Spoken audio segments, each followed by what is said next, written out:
Hello guys, আসসালামু আলাইকুম। আশা করি আপনারা সকলেই অনেক ভালো আছেন। আজকে আমি আপনাদেরকে দেখাবো কিভাবে জমির নাম জারি করার জন্য বা জমির খাজনা জমা দেওয়ার জন্য অ্যাকাউন্ট খুলতে হয়। তাই ভিডিওটি খুবই গুরুত্বপূর্ণ হতে চলেছে, তাই ভিডিওটি না টেনে সম্পূর্ণ দেখার অনুরোধ রইল। চলুন ভিডিওটি শুরু করা যাক। প্রথমে আপনি আপনার ডিভাইস থেকে যে কোনো একটি ব্রাউজার ওপেন করে নেবেন। তারপর লিখবেন mutation.gov.bd। লিঙ্কটি আমি ডেসক্রিপশন বক্সে দিয়ে দিয়েছি, সেখান থেকে দেখে নিতে পারেন। তারপর আপনার সামনে এরকমের একটি ইন্টারফেস চলে আসবে। এখান থেকে রেজিস্টার অপশনে একটি ক্লিক করবেন। তারপর প্রথম বক্সটিতে আপনার সম্পূর্ণ নামটি লিখে দিবেন নির্ভুলভাবে। তারপর মোবাইল নাম্বারের জায়গায় আপনার মোবাইল নাম্বারটি সঠিকভাবে লিখবেন। তারপর ক্যাপচাটি সঠিকভাবে তুলে সাবমিট অপশনে ক্লিক করতে হবে। সাবমিট অপশনে ক্লিক করার পর আপনার ফোনে 6 সংখ্যার একটি ওটিপি চলে যাবে। ওটিপিটি সঠিকভাবে লিখে সাবমিট করুন, এই অপশনে ক্লিক করতে হবে। সাবমিট অপশনে ক্লিক করার পর আপনাকে একটি পাসওয়ার্ড সেট করতে হবে। পাসওয়ার্ড সেট করার ক্ষেত্রে আপনাকে সর্বনিম্ন 8টি সংখ্যা ব্যবহার করতে হবে, যেমন একটি বড় হাতের অক্ষর, একটি ছোট হাতের অক্ষর এবং একটি সংখ্যা এবং একটি বিশেষ সংখ্যা ব্যবহারের সমন্বয়ে আপনাকে পাসওয়ার্ডটি তৈরি করতে হবে। এখন পাসওয়ার্ডের দুইটি বক্সেই একই পাসওয়ার্ড লিখে পাসওয়ার্ড হালনাগাদ করুন, এই অপশনে ক্লিক করতে হবে।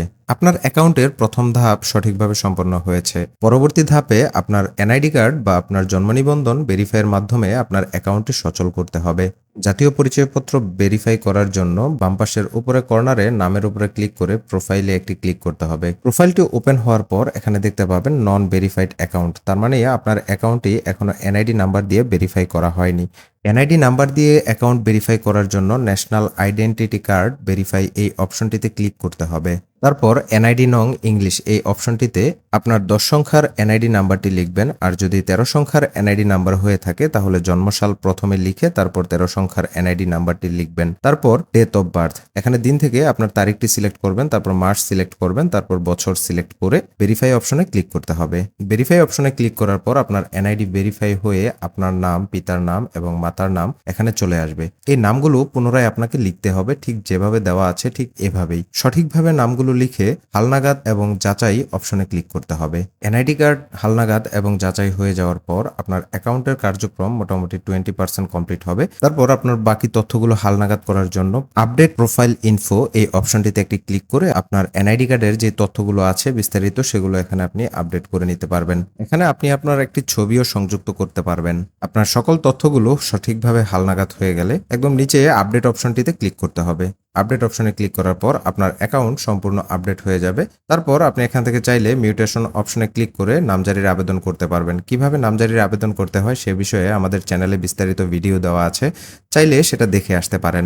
এলডি ট্যাক্স এই অপশনটিতে ক্লিক করে আপনি আপনার জমির খাজনা যে কোনো সময় ঘরে বসে পরিশোধ করতে পারবেন। কিভাবে খাজনা পরিশোধ করতে হয় সে বিষয়ে আমাদের চ্যানেলে বিস্তারিত ভিডিও দেওয়া আছে, চাইলে সেটা দেখে আসতে পারেন। তারপর ল্যান্ড রেকর্ড অ্যান্ড ম্যাপ, এখান থেকে যে কোনো প্রকারের পর্চার আবেদন করতে পারবেন এবং যে কোনো মৌজা ম্যাপ ডাউনলোডের আবেদন করতে পারবেন। এই ছিল আমাদের আজকের আয়োজন। ভবিষ্যতে কোন বিষয়ের উপর ভিডিও চাচ্ছেন সেটাও আমাদেরকে জানাতে পারেন, আমরা চেষ্টা করব আপনার চাহিদা মতো ভিডিও নিয়ে আসার জন্য। এমনই আরো গুরুত্বপূর্ণ ভিডিও পেতে আমাদের চ্যানেলটি সাবস্ক্রাইব করুন। ভিডিওটি কেমন লেগেছে কমেন্টসের মাধ্যমে জানিয়ে দিতে ভুলবেন না।